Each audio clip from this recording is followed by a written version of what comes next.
We've had a great day today hosting Masood Ahmed, who is the president of the Centre for Global Development based in Washington, D.C. Masood joined Centre for Global Development early 2017 after a 35-year career working for the International Monetary Fund, or IMF, the World Bank, and United Kingdom's Department for International Development, or DFID. He's uniquely placed to be answering some questions today on financing of the SDGs. It's great to have you here today, Masood. It's a pleasure to be here, Mark. Achieving the Sustainable Development Goals requires considerable resources. Their scope includes health, education, poverty reduction, food security, gender equality, clean water and sanitation, infrastructure, energy security, climate change action, reforming institutions, to name not all. Achieving these will be prohibitively expensive for developing countries. So who's going to finance the SDGs? I think it's useful maybe to just step back first and say that reaching agreement on the post-2030 agenda, which is articulated in the SDGs, the fact that the world as a whole has come together and said, this is where we'd like to be. And it's an agenda not for developing countries, by developed countries, not for the poor, by the rich, but it's an agenda that everybody's bought into, because the SDGs, unlike the MDGs that came, the Millennial Development Goals that came before them, are for every country to try and reach. So I think it was a huge achievement, and it's also a very important mechanism for holding countries accountable for how they organize themselves, for the policies they follow, for the money they spend, for themselves and for others. So I do want to kind of start from that. And then it's not going to be easy. Maybe it's a bit easier for some countries that are closer to those SDGs and have more resources. Certainly for low-income countries, many countries in Africa, countries in Asia, countries in the Pacific, which are constrained by resources and have more of a distance to travel to get to the SDGs. It'll be a more challenging journey. And I think while clearly the rest of the world has to help in financing it, and I'll get in a minute to how they might do that, the bulk of the financing is going to come from the countries themselves. That's the history of development. The history of development is that most countries develop on the back of their own savings and on the back of their efforts of their own people. And the rest of the world, whether it's through bilateral assistance, through the actions of multilateral institutions like the World Bank, like the regional banks, or through the actions of the private sector, can help at the margin, but it never makes up, never substitutes for the efforts from the countries themselves. So I would say the bulk of the financing is going to come from the countries. They're going to need help. And in some cases, that help is going to have to be quite significant if we are going to get anywhere near the targets that we've set. We can talk a little bit more, if you like, about the actual numbers involved, but I would say conceptually, that's how I think about it. So you just quite specifically talk to the role of the development banks here in achieving the SDGs. I mean, how can they, what's their role exactly, given what you've said that the bulk of the financing will largely have to come from the countries themselves? So development banks, in my mind, have three roles. And those are roles that help their members achieve the SDGs or to make progress on their development agenda in other ways. And the first of these roles is really to be a repository of what works and what doesn't. What's the great thing about development institutions, say like the World Bank, is that it's got close to 190 countries that are members. has the opportunity to work and to learn from the experience of many of them and see how does education financing work. And in one case, what's the role of the private sector in trying to carry out infrastructure projects? And so over time, they build up a repository of understanding and good practice. So for any country, the primary role of these institutions is to provide them with the advice and the expertise that comes from this cross-country experience. The second role they have to play is to be a source of financing. And financing for long-term investments, for infrastructure, for education, for health, for all of the SDGs that you laid out, is something that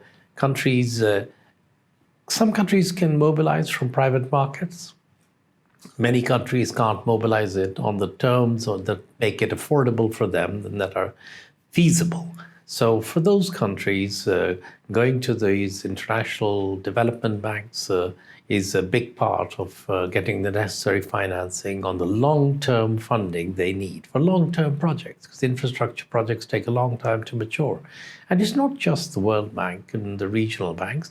Increasingly, there are national and sub-regional development banks that are big players in financing development in their own country, but also in other countries. And the final role that international institutions have is to work with countries to help make sure that the money they are spending, their own money or the money they've got borrowed from others, is accompanied with the kinds of policies that will generate the outcomes that you want. So you might say, I want to do a project for expanding the supply of water. And there's an investment part to that.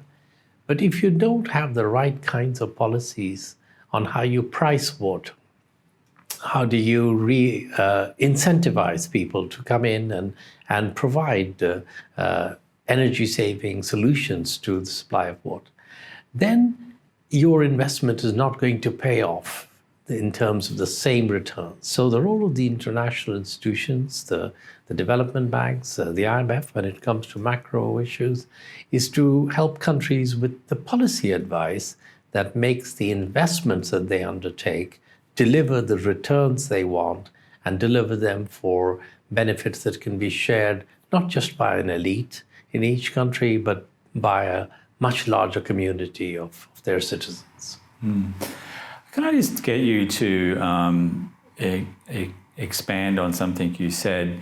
Because we often, when we think of development banks, we think of the World Bank and the Asian Development Bank. But you just alluded to the fact that there's many more other banks that are now active in development. Can you explain that a little bit more and maybe give some examples from one particular region? Well, I think 80 countries now have some form of development bank. Many of them are for investments, long-term investments in their own country, and sometimes they also finance projects outside.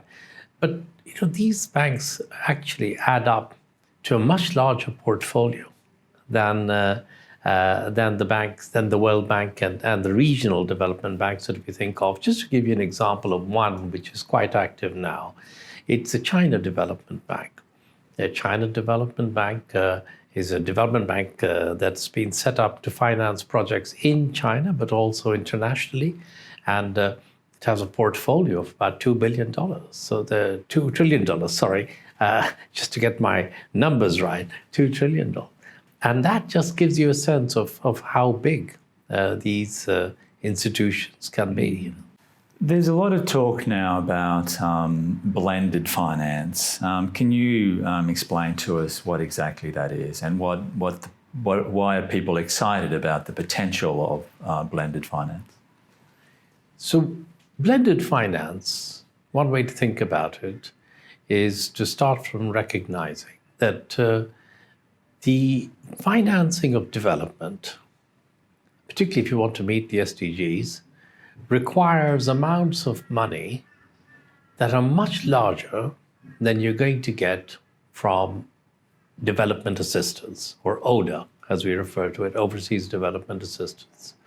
So spend about $150 or so a year of ODA or related funding. You can get other kinds of official finance that which doubles it, but really you need trillions of dollars rather than hundreds of billions of dollars to be able to finance that development. And where is this money going to come from? So as we said at the beginning, a large chunk actually comes from the countries themselves, but there's a big gap. And the expectation is that the private sector has a lot of money, pension funds, institutional investors, other investors have a lot of money, and they are looking for better returns than they can get by investing those resources in projects in rich countries where often the returns that they're getting, because those are mature markets, are relatively low. Now, how can you get this private money into financing development projects in poor countries, in middle-income countries?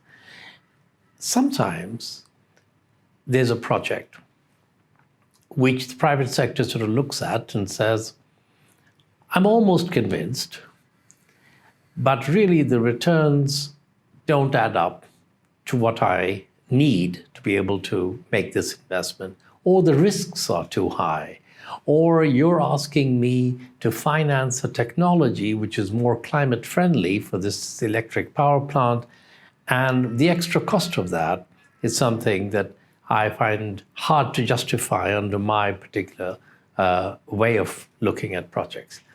So in those cases, you can use some of the official money, the development financing that we have, whether it comes from countries, sometimes actually it comes from philanthropies, who want to see the private sector play a role, but they also want projects to be the right projects, to come in and blend a bit of their money, which is either grant or concessional money, with the private money, which makes the project as a whole viable for the private sector, profitable from a social point of view for the country, and sustainable. So that's the use of official money to help bring private money to finance development, which is called blended finance. That's great.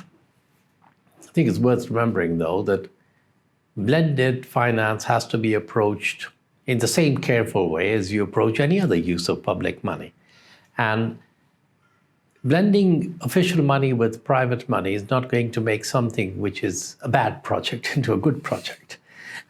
You've got to actually do the careful review to make sure that the money that you're putting in is being used for a project that is fundamentally sustainable and is being used in a transparent way so people can compare and see whether this use of the limited amount of official money is better for the country and for the world as a whole than some other use for that money. So you could have used the same amount of $1 million that you're putting into a private project to make that viable. You could have used the same $1 million for doing something else, and you've got to be sure that, in fact, this is a better use. How key is using the public money to manage the risk? I mean, we often hear that the private finance is, or private sector is better at dealing with risk than the public sector. But it seems to me that with blended finance, that almost gets reversed, and the public money is seen as a way of reducing the risk. So you've got to ask what it is that you're using that money for. And sometimes private sector comes in and says, there's a risk that I see in terms of this project that comes from the uncertainty about the early stage, or because I'm not so sure about the policy commitments that the country is making, that I'll be able to actually live with them and that they'll honor them when the time comes, whether it's allowing me to transfer the money back when I've got returns from the project, whether it's making the commitments on buying some of the products or services I'm producing. For example, if I'm generating electricity and the electric power company in the country, which might be owned by the government, has made a commitment to buy that electricity from me at a certain price that makes my project viable, I don't feel 100% confident that that will happen. And I'm looking to you, the public sector, to say, well, can you help me with this? It's important that the first answer of the public sector is not to say, we'll give you a bit of money to make it viable, because there are other tools that are sometimes better at doing that. So you might say, we're going to try and reduce the risk of this project for you by giving you more information on some of the things about the country that you're feeling uncomfortable about. Or if you think there is a regulation that is creating uncertainty for all the private investors in this sector, then we can, through the policy conversation we have with the country, try to see if a different regulation could be put in place. Or you could say, well, if you're worried about the risk that comes about repatriating your money because of the political risk, well, we have a risk guarantee instrument that, for example, the Multilateral Insurance Guarantee Agency, MIGA, that is part of the World Bank Group, can provide you with that risk, which is the political risk. However, there are some risks that the private sector needs to take and manage for themselves, because that's what they're good at. So if you've got a commercial risk of how well this project is going to turn out, don't look to me to give you some assurance for that. That's what you're getting your return for.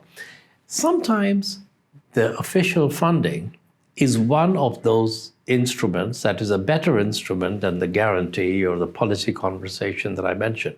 But other times it's not. And I think it's very important, because that official money is scarce, that we don't rush to it as the first response to any kind of request from the private sector for help. We have to understand what is the nature of the impediment that is holding the private sector back from making the investment, and then what is the right kind of risk mitigation instrument that we, the public sector, could provide, and which we could discuss with the country to help provide, that would then overcome that impediment. And money may be an answer, but it's not automatically the right answer. Thank you. I mean, it's really helped me to understand. I've known that risk has been right at the heart of getting this to work. So thank you for that detailed explanation. There's different types of risk, and understanding who they fall to, I think, is critical. The rate of which we're seeing private sector finance coming in, though, it's a lot less than what I think was hoped. Is it just taking a long time for it to happen, or were some of the expectations a little unrealistic, or are there obstacles that are emerging that weren't expected?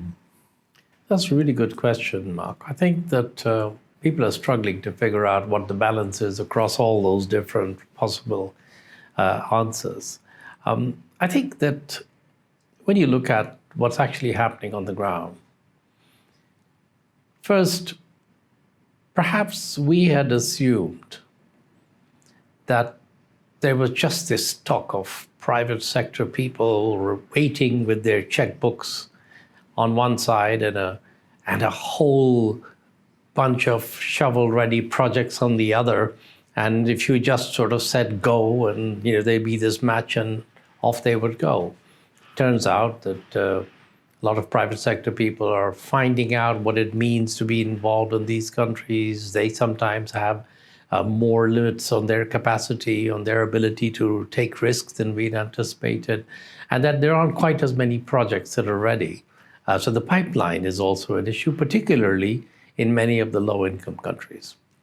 And indeed, if you look at the numbers, it is in the low-income countries where the rate at which the private financing is materializing is the most disappointing and slower than we had anticipated. So that's kind of part of the explanation. Part of the explanation is also that it's fine to say to the official agencies, whether it's the private sector windows of the World Bank, which is the IFC, or of the regional banks, we can say to them, look, we think your role is mainly to catalyze private financing rather than to come in and do the financing yourself. But it really requires a change in their business model, because for decades now, the way they've organized their work, the way they're rewarded, the way their staff is rewarded, the way their finances are organized, it's actually from making the investment and holding it on their books. That's how they pay their bills. Mm-hmm. And now we're saying to them, you really need to think of yourselves as project facilitators rather than as project financiers. Mm-hmm. And that's a sort of mindset change. And the people who run these organizations are aware of this change and are trying to make it happen. But big ships don't turn fast. Mm-hmm. And there's a little bit of the slow turnaround from that. And then I would say the sort of final reason is that I think particularly in low-income countries, maybe we just made assumptions about how much scope there was for infrastructure to be privately financed. If you look at the world as a whole, rich countries, middle-income countries, poor countries, the vast majority of infrastructure in the world is financed by the public sector. Mm-hmm. And in low-income countries in particular, I think you can do a few things in telecoms, you can do a few things maybe even in water supply, but generally you'll find that the bulk of infrastructure needs are going to be met from public resources. So maybe it's a little bit of recalibration of expectations alongside looking at the obstacles that are actually stopping people on both sides of the equation from living up to the expectations. Yeah, I think you're right. I agree with you. I mean, I've often hear it said that there's no shortage of, even in impact investing, there's no shortage of investors looking for projects, but the people lamenting the lack of projects, which just seems really inconsistent with the need and the number of projects where people or organisations where people are looking for money.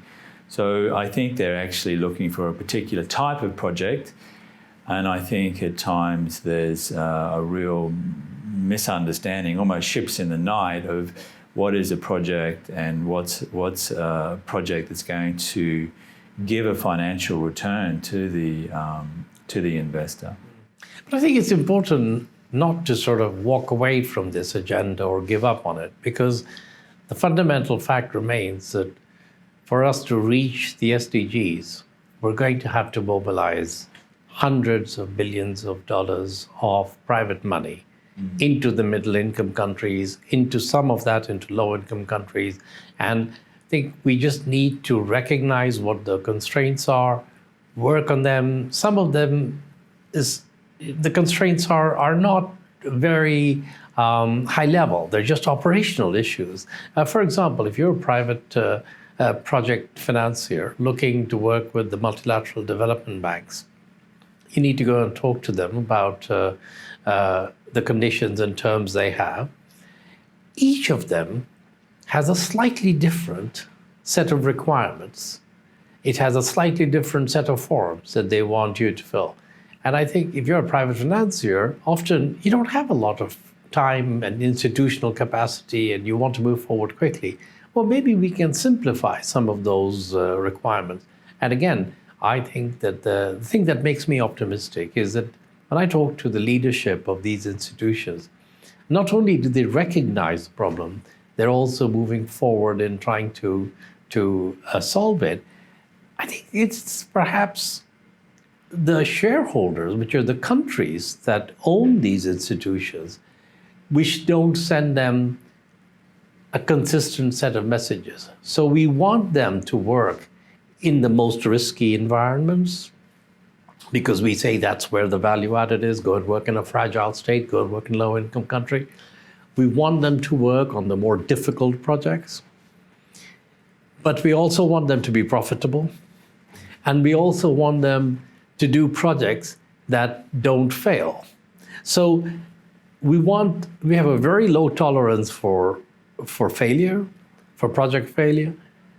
we have very low tolerance for not making money, but we're also asking them to behave as risky investors in hard environments. And if you step back and say, can I do a project if those are my instructions? Well, sometimes, you're going to find it a little bit hard to find enough projects that fill all those requirements. Yeah, no, I agree. The way you've just described it, it's a big ask. So I don't think we should be surprised that it's taking maybe a little bit longer to work out these complexities. Or maybe we should just start changing some of our messages to these institutions. And if you say, look, what's really important is that we get them into the frontier markets, because the private sector is going to do the other easier projects in the easier markets, then we have to say it's okay if a few of the projects don't work out. We're going to look at the whole portfolio, and it's okay if the rate of return you make is not comparable to a private institution, because we put you in a different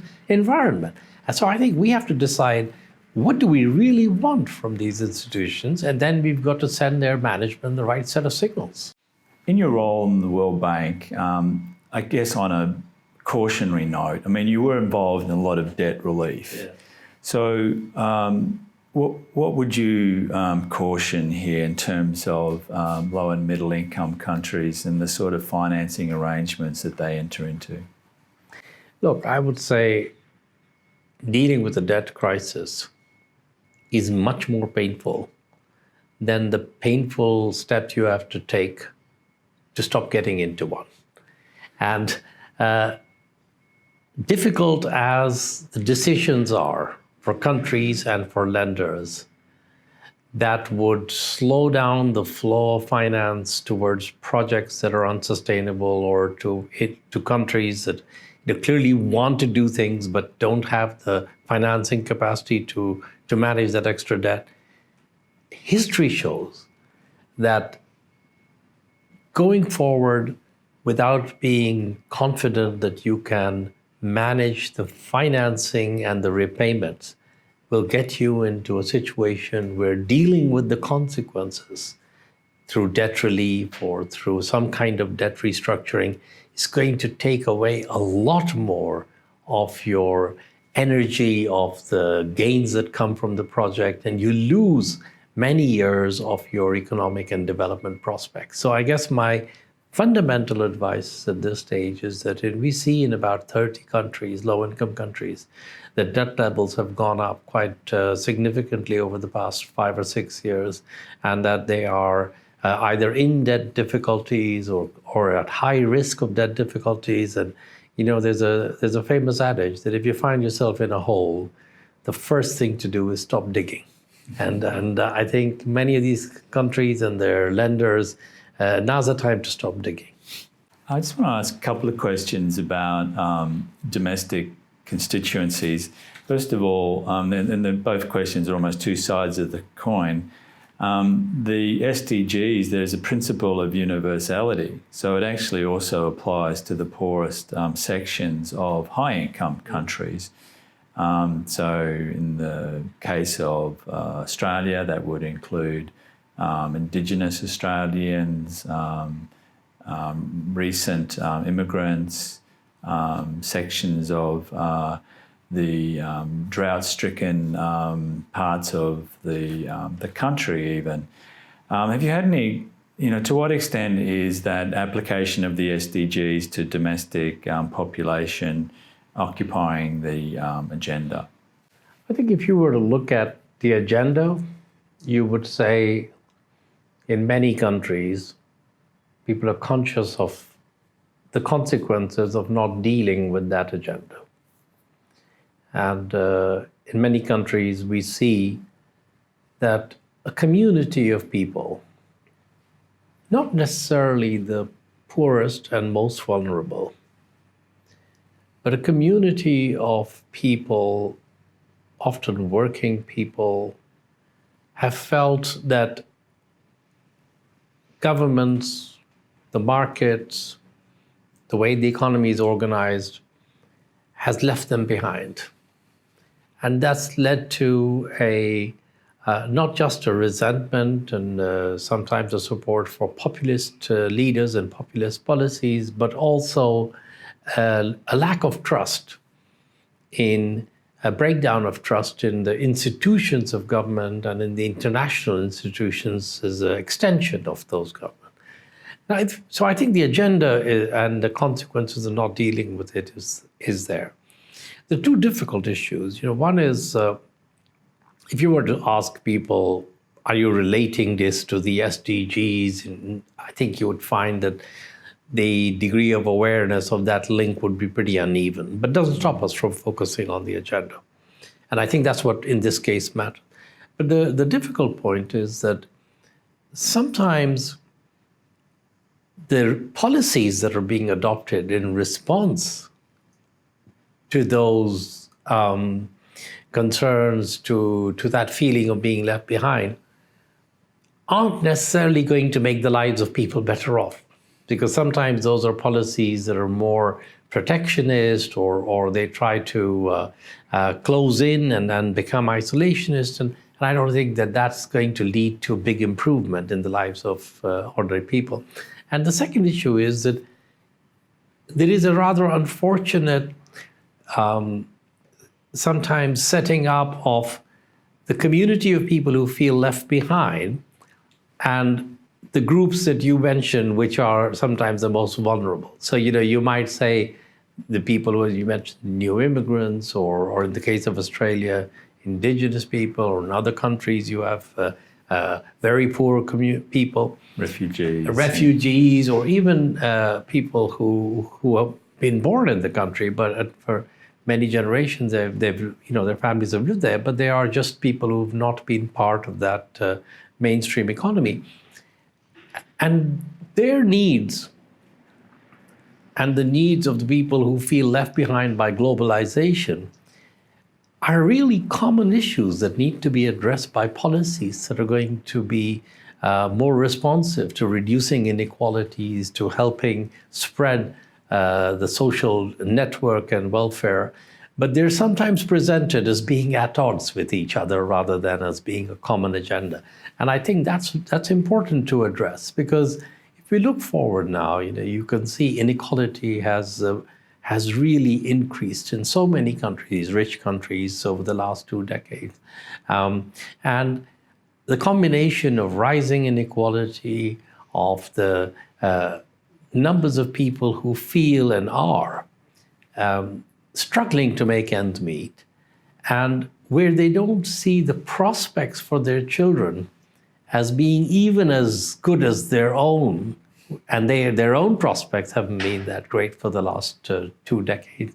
I think that creates a difficult social and political environment within which to make the kinds of policy choices that would be more inclusive.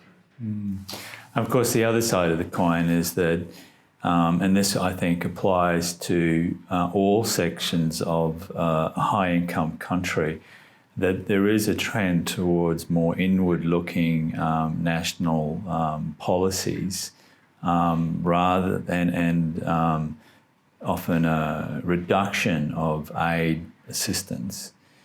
So what are the challenges here to make the constituencies of high-income countries to understand the importance of the increasing ODA and other financing instruments so that we can achieve the SDGs across the globe? I think what we have to explain and do a better job of than we've done so far is to explain the interlinkages now, the interconnections that bind us all together. And the global challenges that we face are not going to stop at borders. So whether it's pandemics, any kind of disease that spreads across the world is not going to stop at your border. So you've got to help strengthen the systems and the health systems and the capacity to tackle those diseases around the world, including in poor countries where they don't have that capacity. Whether it's the impact of climate change on food production, on drought, on weather. It's not going to be sorted out unless you engage globally on those issues. Whether it's a question of artificial intelligence and the rules by which we are going to govern the ethics of artificial intelligence, which is changing the whole nature of our world, how are we going to create a global set of norms that will help to guide how we use artificial intelligence for good rather than for evil in the future? Whether it's a question of looking at how migration is going to be managed when there is such a large demographic difference in different parts of the world. In Africa, over the next 20, 30 years, 800 million young people are going to come into the labor market.